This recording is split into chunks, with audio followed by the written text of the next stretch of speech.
E aí, meus queridos, tudo bem?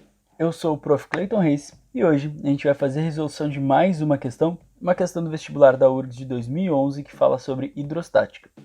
A questão diz o seguinte: considere as afirmações abaixo referentes a um líquido incompressível em repouso, um líquido que não é comprimido, né?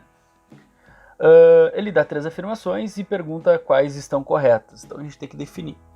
Lendo a primeira afirmação, a gente vê o seguinte: se a superfície do líquido cuja densidade é P, esse P na verdade é uma letra grega chamada ρ, mas não faz diferença, está submetido a uma pressão PA, a pressão Pzão no interior desse líquido a uma profundidade H é tal que Pzão é igual a PA mais ρGH, no caso, né, o Pzinho ali, GH, onde G é a aceleração da gravidade local.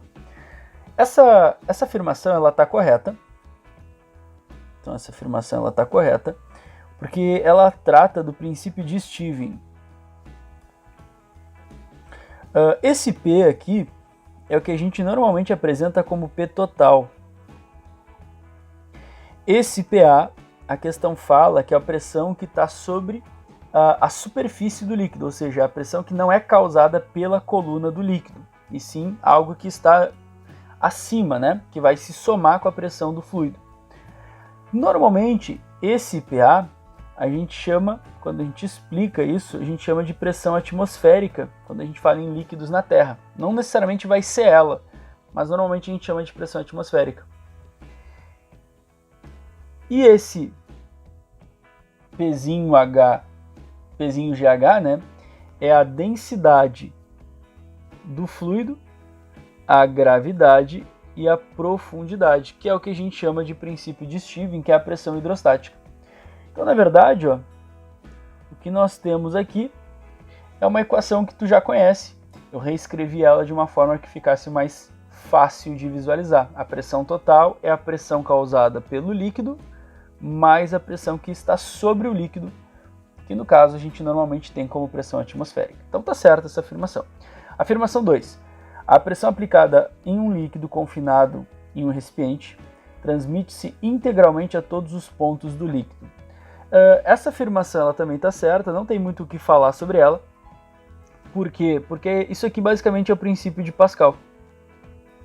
Exatamente, na verdade, o que diz o princípio de Pascal. Toda a pressão que eu faço num fluido vai se transmitir integralmente para todos os pontos do fluido.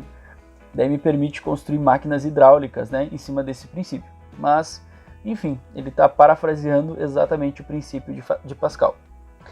Terceira, o módulo do empuxo sobre o objeto mergulhado no líquido é igual ao módulo do peso do volume de líquido deslocado. Essa afirmação também está certa, porque trata o princípio de Arquimedes, que fala sobre empuxo. Só para a gente relembrar aqui, né? A força de empuxo é igual à densidade do fluido, o volume de fluido deslocado, vezes a gravidade. Lembra que toda vez que eu multiplico densidade com volume, o que eu encontro é a massa. No caso, então, a densidade do fluido deslocado vezes o seu volume, vezes o volume de fluido deslocado, vai me dar a massa de fluido deslocado. Então eu posso reescrever o empuxo como sendo a massa do fluido vezes a gravidade.